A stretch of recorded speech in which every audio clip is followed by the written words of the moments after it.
Hi everyone, we'll go ahead and get started. We're here for the Employment First Q&A call to discuss the new Employment First Referral and Statewide Release of Information Form 3010.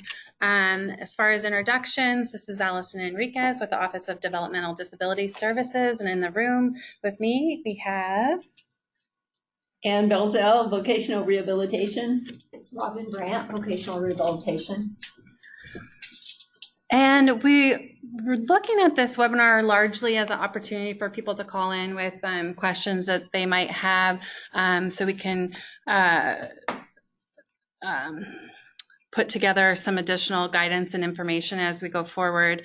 But we also wanted to initially first do a review of the tools, and then answer some of the common questions that we've been getting. And then we'll open it up for the group to ask questions as well. Sorry, my screen froze up there for a moment. Just as far as a little bit of background, the statewide referral and release of information team came out of work that was being done through the seamless transition pilots and work around the state. The transition pilot teams identified a real need to have a shared, agreed to release of information. And a tool was designed in one of the counties, Clatsop County in particular, and then it was made part of a state planning work effort, and we received some technical assistance through Intact in order to develop a statewide release of information for employment services. And then we started some work on it and started to pilot the tools. And in the meantime, some of our work kind of took a pause because legislation was passed during the 2017 legislative session that required a broader release of information with a similar or same intent that social service agencies, including DHS, which includes VR and ODDS, and education, Department of Corrections, and other social service agencies work together to develop a commonly recognized shared release of information.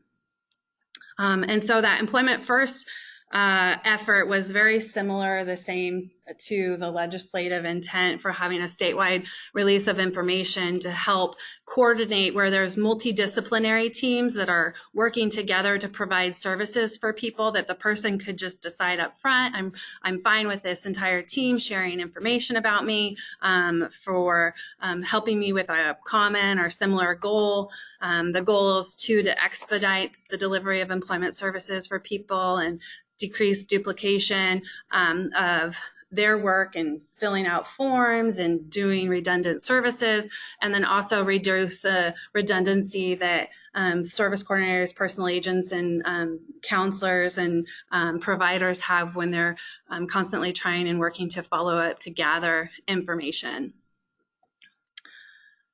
We have here, just a little bit of timeline that there was the legislation, and then we tested it, the tools, and then we rolled it out April 1st, 2019. The tools were then available, and actually then the pilot version turned into final, and we incorporated feedback. And there was a final version posted on the Dhs Forms page, dated August 2019. And so the expectation is that for any new releases needed going forward, that the 3010 new release, statewide release of information is the one that is used. And then the DHS 2099 release of information will very soon be phased out from the Dhs Forms page, and that the 3010 is the one that will be replacing it. Meaning it will be removed. Mm-hmm. Meaning that the 2099 will be removed entirely.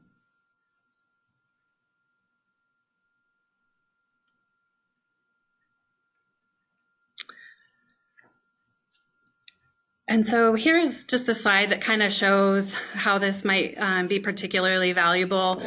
Shows, people might be getting services through education for discovery or path or some other community work experience, and then going on to VR for job development, VR job coaching, then back to ODDS. And meanwhile, they're being served by the provider is being contracted by all of those agencies to provide services. And so this back and forth can get pretty confusing, and hoping that it can streamline work if just one release of information can be signed up front, or a lot of people are looking at doing it just on sort of an annual basis. So one of the big questions we get a lot of times is really how to access the forms. Just want to give you a heads up that sometimes it can be discouraging. You go to the link on the Dhs Forms page and you open it up, and it's difficult to open it. But what's important to know is that you need to first save the form onto your desktop, and then make sure you're opening it up in the most current version of Adobe Reader. And then you might also want to double check the browser that you're using it. A lot of times it's difficult in certain browsers. What's a better browser to use with it? I think we put on here, we have on here for the slides for you, because I didn't want to get it wrong. This is Open It in Internet Explorer. Okay. But if it doesn't work in Internet Explorer, try Firefox. And then the statewide release of information form is Dhs Form 3010, and then the Employment First referral tool that can be used together as a complementary document with the release is Form 4130. I, for purposes of this presentation, made sure to go onto the Dhs Forms page, and I already have it downloaded and saved to this device. But we'll say that inevitably when I go and do a presentation on a new device, have difficulty and have to go through the process and make sure that I am installing the latest version of Adobe and saving it to the desktop before I then go and open it up through Adobe. So this is, the Dhs Forms page. It's also currently available, these forms, on the IDD Employment Policy website. You can see that here. You can get there by going to the Employment First page and then clicking on IDD Employment Policy. It's under Referral and Release. Kind of just scanning down on the website here so you can see that. Or you could go up to the corner. I don't know if it's going to work on this one, but typically on here, on the upper left-hand side, there's a file or something like that. I can't see if it's going to work on here because I'm not live. Okay. But we'll maybe look at some other ways of looking for it on the page too that make it a little faster. Yeah, make it easy to find. And if anyone's here participating from education, it's currently on the ODE Forms page as well. We have the link for you here in these slides.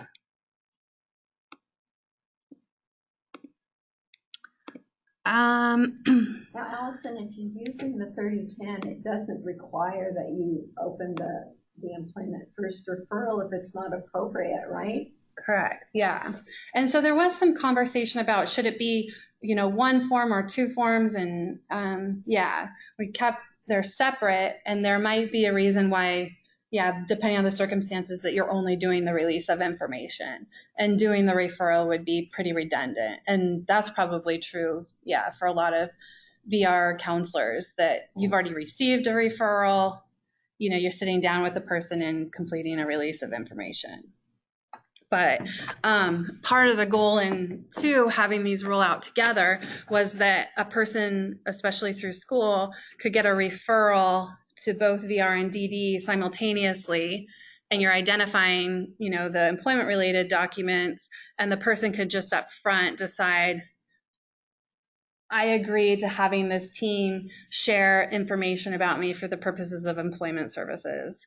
And they could decide that up front and do the release up front, send the referral and release to both VRDD simultaneously, or depending on the circumstances, just one agency or the other.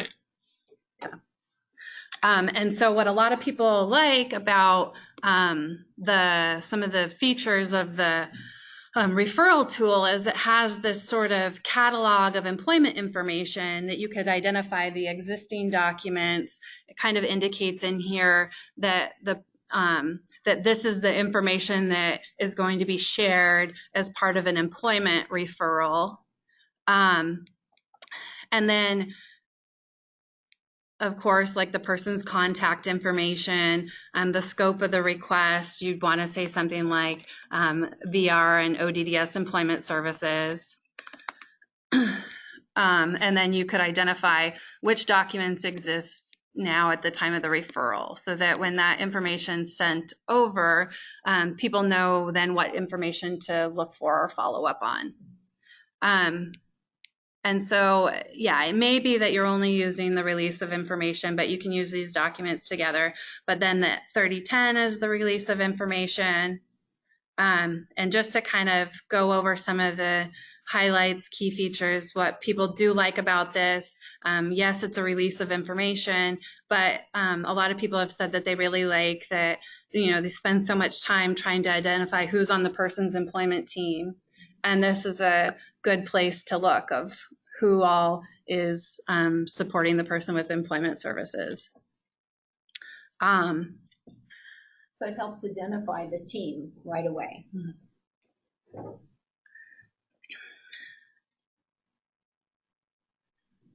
And so we can go over, just take maybe a couple minutes to highlight. A lot of it's pretty intuitive with the document that what was added is new from the pilot version is there's a box to check where to add legal representative, if there is one or not. If there is one, then there's area to fill out that information.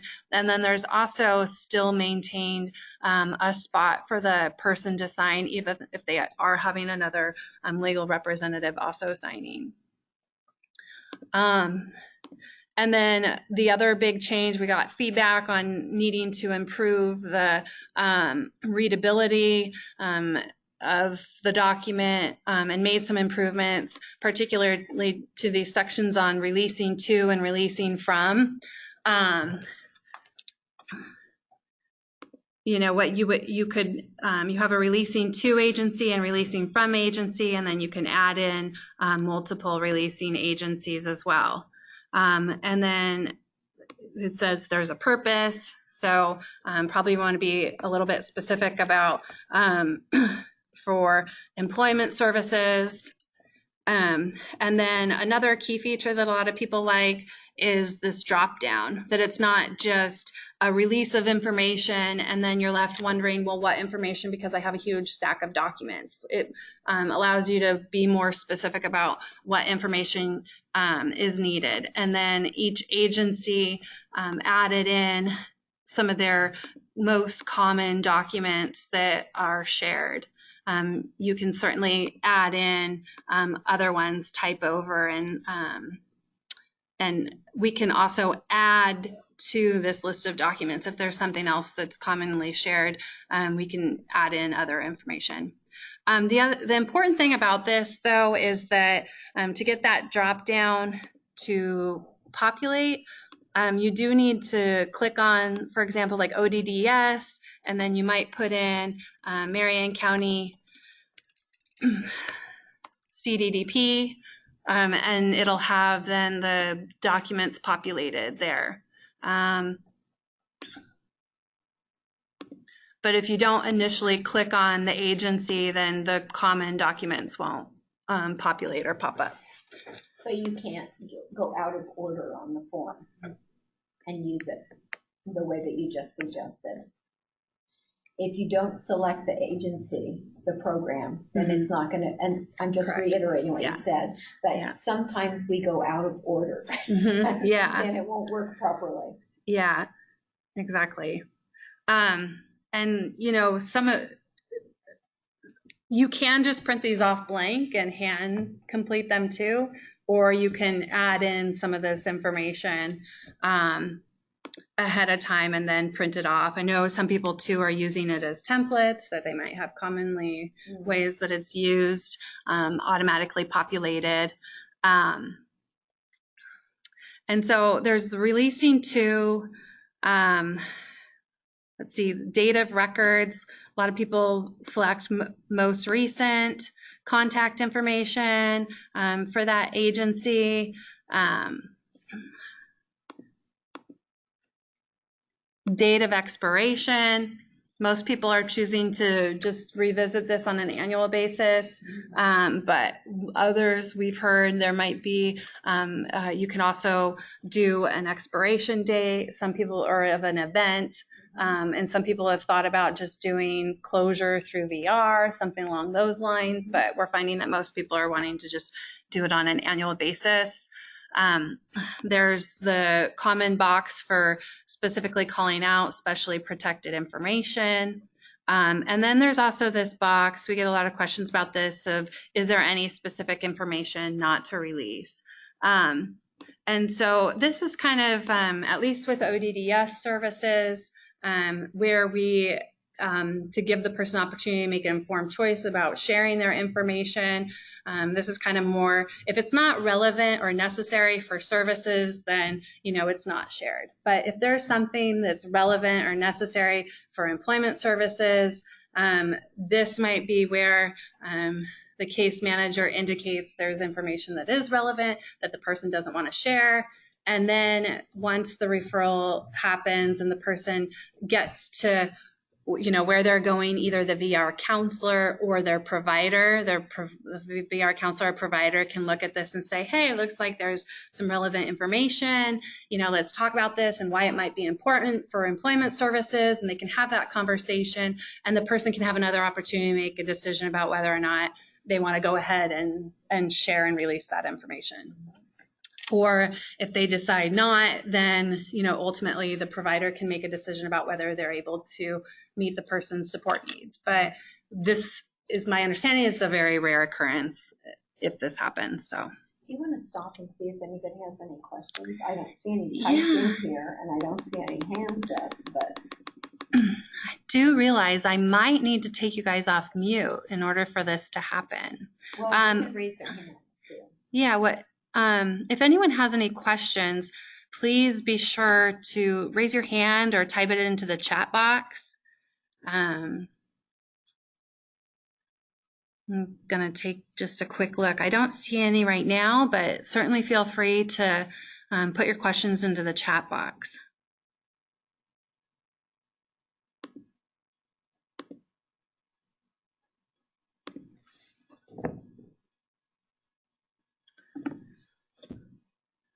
Okay.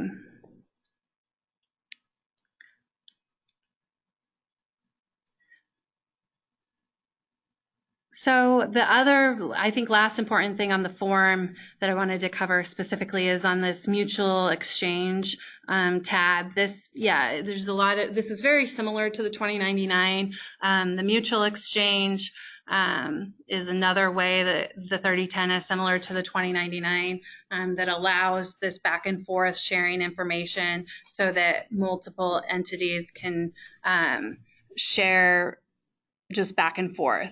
And so, you know, for this reason, it almost doesn't matter who's the release to and the release from agency, because they're going to be, if they're going to be sharing it back and forth.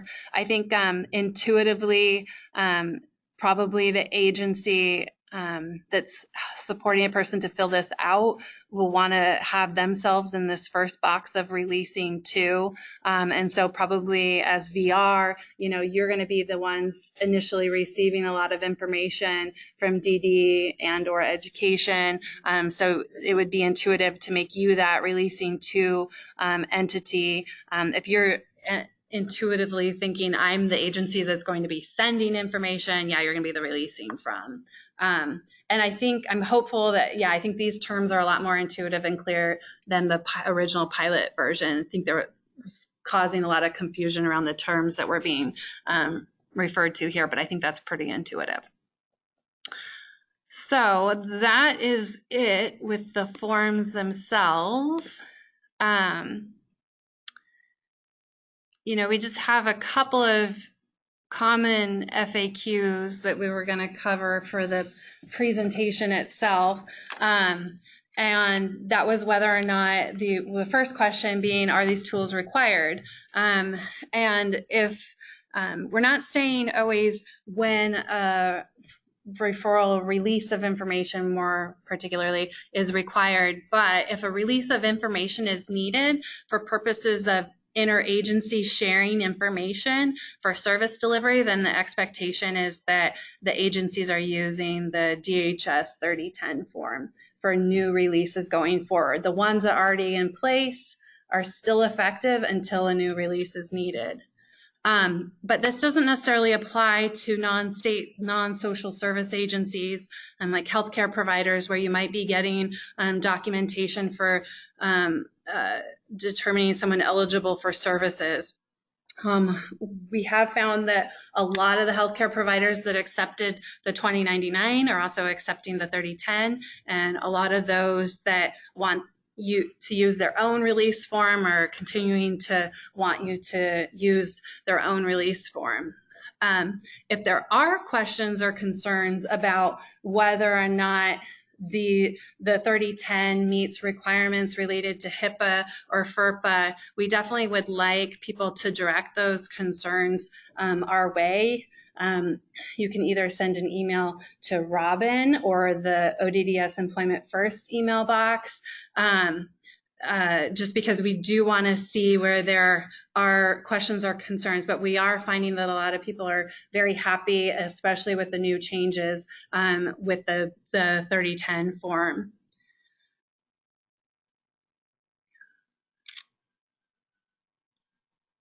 Let's see. And so then we get the question about when. Kind of already covered that, about that the 3010 should be used for new releases going forward. The ones already in place remain in effect until their expiration. We are working on a couple of other FAQs for common scenarios with that come up, particularly about, is a release needed or not? As I said before, our initial guidance was, well, we're not giving guidance exactly on every scenario when a release is or isn't needed, but if you do need a release, the expectation is that you use this one. But there are some very common scenarios, like with ODDS county to county transfer, that we're trying to get additional DOJ guidance on so that we can publish that, and we hope to publish that very shortly. But that is another important point to make, that as part of the legislation in Senate Bill 397, the beauty of that was that it meant that all of the state agencies and their DOJ attorneys were at the table, and there were lots of eyes on these forms in order to make sure that they would meet HIPAA and FERPA requirements if a HIPAA release was needed, or if a release was needed to release education documents. And it was piloted for months and months, really. Mm-hmm. So lots of opportunity for people to make comment, and people are still welcome to make comment. Mm-hmm. Exactly. And one of the other questions that we get a lot, and we're hoping to have it published in this additional FAQ, is about, can a person agree to release information to a provider by just indicating provider to be determined, that they haven't identified their provider. And this is certainly a lot of times very useful for a person, makes things easier and quicker for them, that they could just decide up front, yeah, I'm happy with you sending or sharing this information with my provider once I've identified who that person is. And so the key that and the guidance that we've gotten is that it just needs to be clear for the person that the information is going to be shared with their provider once they've been chosen. And it also needs to be clear of the purpose. So the purpose being like for employment services or for residential services or DD services. And it needs to just be clear that information is going to be shared once they've identified who their provider is. And so as long as that is clear for the person, then they can make a decision up front that they're fine with that information being shared with their provider once they've been identified. Now, if they're unsure or you can certainly still plan to do a separate release once the provider is identified.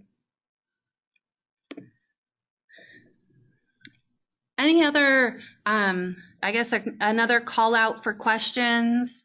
I don't see any in the chat box. I'm going to try to see if we can go off mute just in case there's something wrong with the chat box.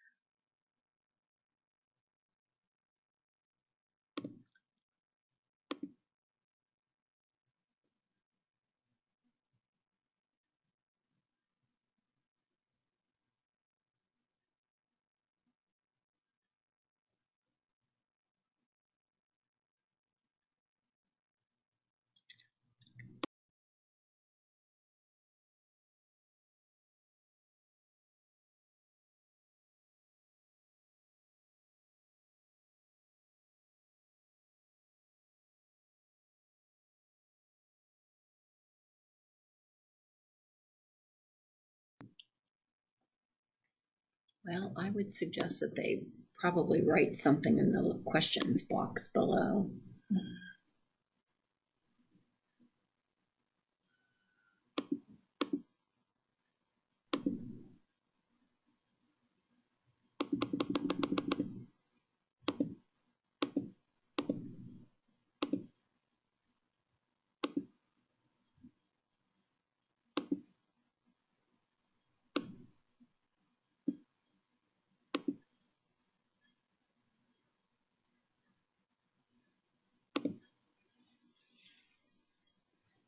Okay, so my computer is telling me that you guys have full control on whether to unmute yourselves. So if you have any questions, please certainly feel free to ask.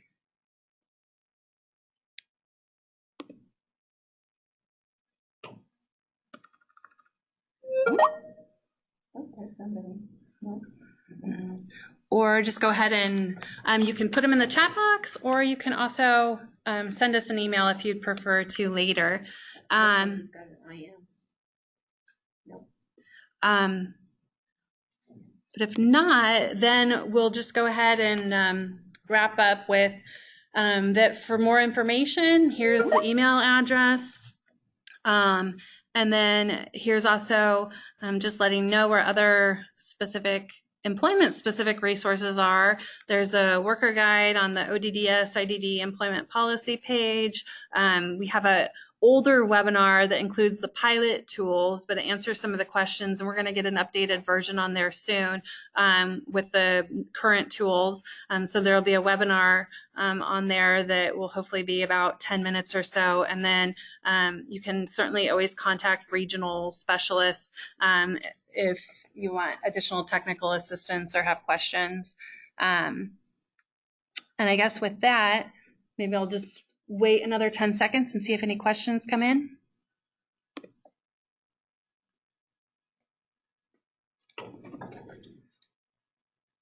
And then the very, very last thing is we have a very brief survey that we'd like you to complete. We'll email it out to everyone who registered today that just asks a couple of basic questions about, have you heard about it before today? And what questions do you have? Do you think it'll be useful? That kind of thing. So we'll email out that link to folks that registered for the webinar today. You'll make it prettier though. Yeah. I just put a really long link on there that I know you can't write down, and we're going to work to get a nice short URL that you can memorize down instead of that long one. But hello. Hi. Oh, hi. Yeah, I had a quick question. Just wanted to make sure I was understanding correctly. So we're not required to use this for like county-to-county transfers or service setting transfers yet, as you guys are still kind of vetting this currently. Was that correct? Or Well, if you need a release of information, you need to use the 3010. The question on the county-to-county transfer that we're looking into is trying to give additional guidance and information to confirm whether or not you need a release in that instance. But if you do need a release for any reason, your attorneys tell you need one, or you, depending on the circumstances, you feel like you need one, the expectation is that you would use the 3010. excellent, thank you. Thank you. And thanks for providing assurance that you guys can hear us. So that is very helpful feedback. And it's also helpful feedback just to know what questions are coming up. Any other questions?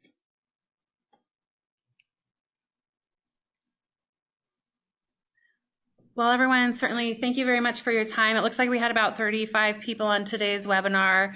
We're going to have 2 more Q&A calls coming up.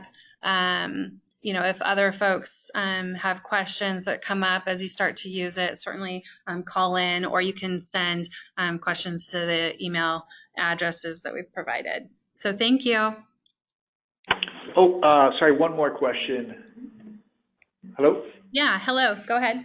Oh, yeah. Oh, excellent. When we click if we add like a bunch of different agencies for like the employment team, maybe we have one, release to agencies and then a bunch of different release from agencies. If we click that mutual exchange button, then everyone can send documents or have conversations between everybody else. Correct. Yep.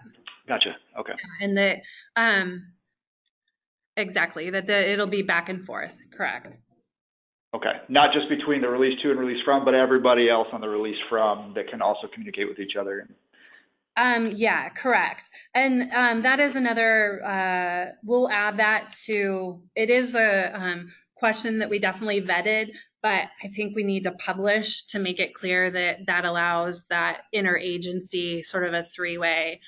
So you're saying that if you have as the release to agency A, and then you have agency B and agency C, the agency B and C are also able to share information back and forth, and not just both sharing with agency A, I think is what. Great, that's perfect. Thank you so much. Mm-hmm.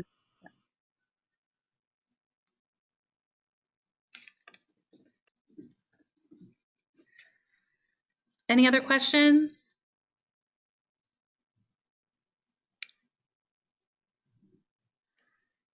Great. Well, thanks, folks.